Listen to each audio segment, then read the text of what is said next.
Hello, everyone, and welcome to this in-depth exploration of black holes, the most extreme and fascinating objects in our universe.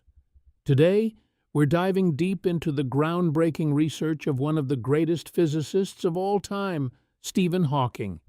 Through his brilliant mind, we'll uncover what black holes really are, why they behave the way they do, and how they shape the story of the cosmos itself. Even if you've never studied physics, don't worry. We'll use simple analogies, everyday examples, and clear explanations so that by the end of this video, you'll feel like you've traveled to the edge of a black hole and back. Imagine gravity as the ultimate trap, so powerful that not even light can escape.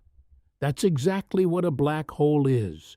A region in space where gravity is so overwhelmingly strong that nothing, no matter, no light, no information, can ever break free once it crosses a certain boundary.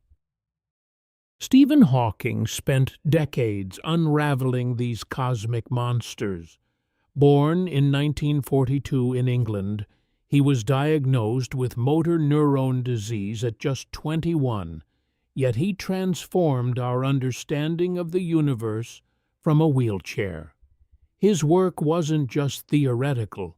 It bridged Einstein's general relativity with quantum mechanics, answering questions that had puzzled scientists for over a century. Let's begin at the beginning.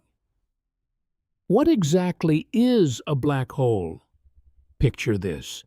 You take an enormous star, many times bigger than our sun, and let it run out of fuel. Without the outward pressure from nuclear fusion fighting against gravity, the star's own weight crushes it. The core collapses into an incredibly dense point.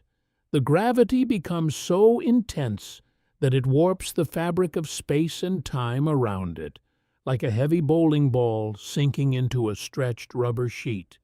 Everything nearby gets pulled in, planets, asteroids, even light itself. Hawking didn't invent the idea of black holes, but he took it to new depths. The concept dates back to Einstein's theory of general relativity in 1915, which describes gravity not as a force, but as the curvature of space-time. In 1916, Karl Schwarzschild found exact solutions to Einstein's equations, showing that if enough mass is crammed into a small enough space, an inescapable region forms. But it was Hawking, working in the 1960s and 1970s with Roger Penrose and others, who proved these objects must exist in the real universe, not just as mathematical curiosities, but as the final fate of massive stars. Now, let's zoom in on the first key feature Hawking studied deeply, the event horizon.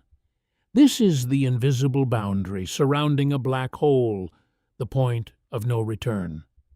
Think of it like the edge of a waterfall. If you're in a boat upstream, you can still paddle away and save yourself. But once you cross the edge and the current becomes too strong, there's no turning back. You tumble over the falls. For a black hole, the event horizon is exactly that edge. It's the surface where the escape velocity, the speed you'd need to break free, equals the speed of light.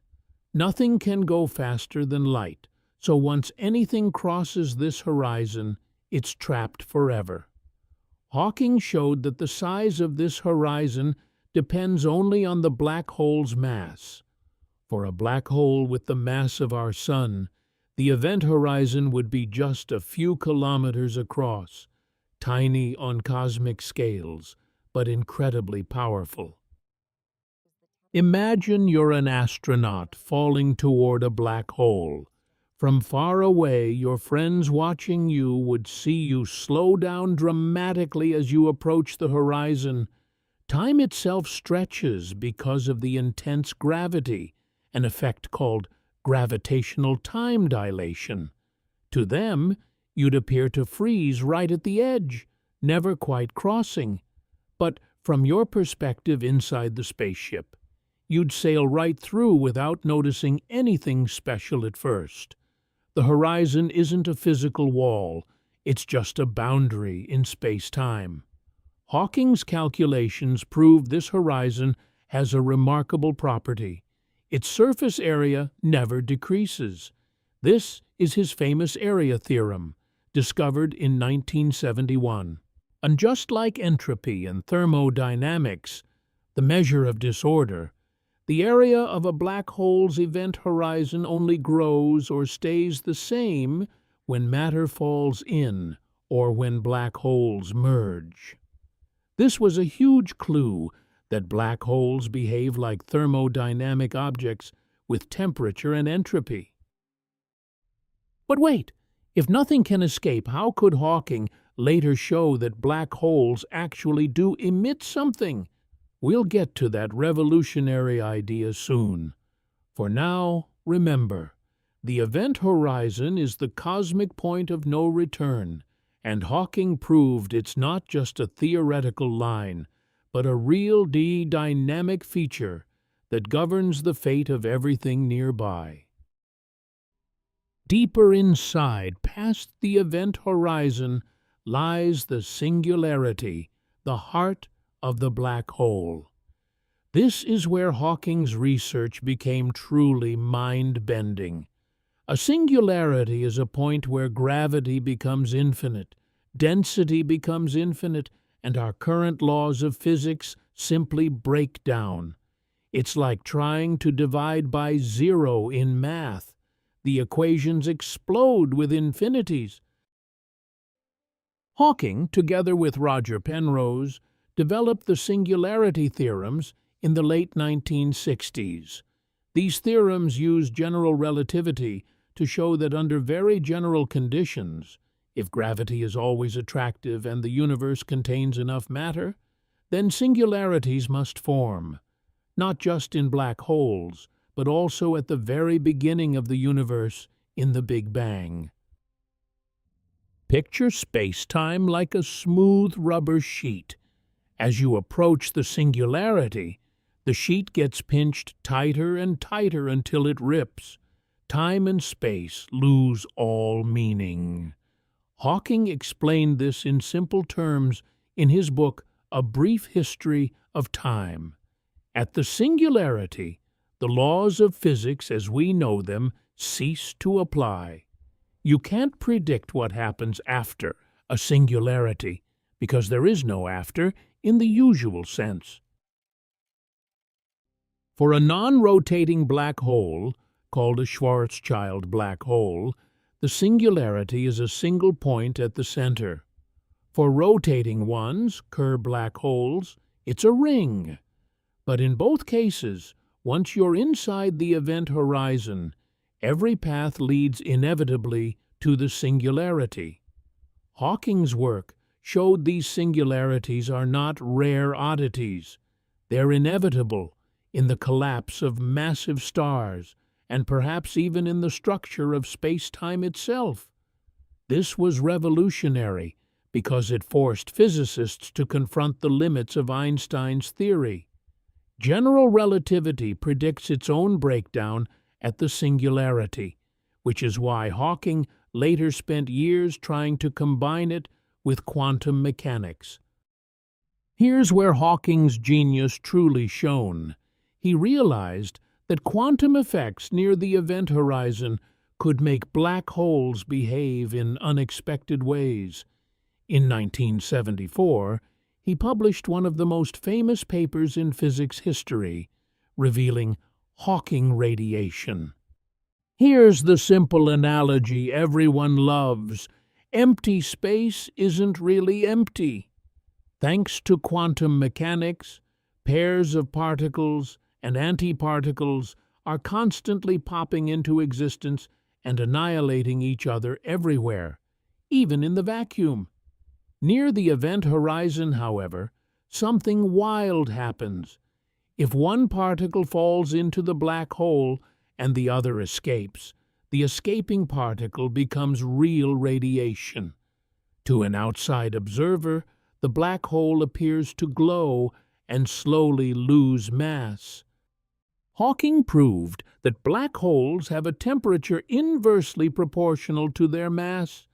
A small black hole is hotter and evaporates faster. A supermassive one is colder than the cosmic microwave background. Over enormous timescales, longer than the current age of the universe, even the largest black holes will eventually evaporate completely in a burst of radiation. This process is incredibly slow for stellar mass black holes, but it changes everything we thought we knew. Black holes aren't eternal prisons after all. This discovery also created the famous black hole information paradox. If a black hole evaporates completely, what happens to all the information about the matter that fell in? Quantum mechanics says information can never be truly destroyed. Yet Hawking's original calculation suggested the radiation was completely random, information lost forever. He later conceded in 2004 that information might be preserved, perhaps encoded on the horizon itself. This paradox is still driving research today and points toward a deeper theory of quantum gravity. Now, let's connect all this to the third major focus of Hawking's research, the role of black holes in the formation and evolution of the universe. Black holes aren't just strange leftovers of dying stars, they're active players in cosmic history. Hawking's singularity theorems showed that the Big Bang itself began from a singularity, a point of infinite density where the universe exploded outward. In a sense, the Big Bang is like a black hole in reverse. Studying black hole singularities helped us understand the earliest moments of creation. In the early universe, tiny fluctuations in density could have collapsed into primordial black holes. Mini black holes formed fractions of a second after the Big Bang. Hawking proposed these could still exist today and might even make up part of the mysterious dark matter that holds galaxies together. Though not yet detected, they remain a hot topic in cosmology. As the universe evolved, black holes grew. Stellar mass black holes merged into larger ones. At the centers of nearly every galaxy, including our own Milky Way, sit supermassive black holes millions or billions of times the Sun's mass. Hawking's work on black hole thermodynamics helped explain how these giants regulate galaxy growth. When material falls toward them, it forms a hot accretion disk that blasts out powerful jets of energy, heating gas and preventing new stars from forming too quickly. Black holes act like cosmic thermostats, keeping galaxies from growing out of control. When two black holes collide, they send ripples through space-time called gravitational waves, first detected by LIGO in 2015, exactly the kind of phenomenon Hawking's theorems predicted. These mergers are key to understanding how galaxies assemble over billions of years. Hawking also explored how black holes influence the arrow of time. Because their entropy increases, thanks to the area theorem, they contribute to the overall increase in disorder in the universe, the same reason eggs break but don't unbreak. This ties black holes directly to the second law of thermodynamics on cosmic scales. Throughout his life, Hawking made these ideas accessible to millions through books, lectures, and documentaries. He showed that black holes aren't just scary voids, they're laboratories for the fundamental laws of nature. His research pushed us to ask bigger questions. Is there a theory of everything that unites gravity and quantum mechanics? Could black holes be portals to other universes? A speculative idea he explored. What happens to time inside them? In conclusion, Stephen Hawking's deep research on black holes revealed them as the ultimate test of our understanding of the universe. The event horizon marks the boundary beyond which we cannot see. The singularity challenges the very fabric of physics, and throughout cosmic history, black holes have shaped galaxies, influenced star formation, and even hinted at the origins of everything. Thanks to Hawking, we no longer fear the unknown. We embrace it with curiosity. Black holes remind us how small, yet how wondrous we are in this vast cosmos. If you enjoyed this journey, like, subscribe, and share your thoughts in the comments. What black hole mystery fascinates you most?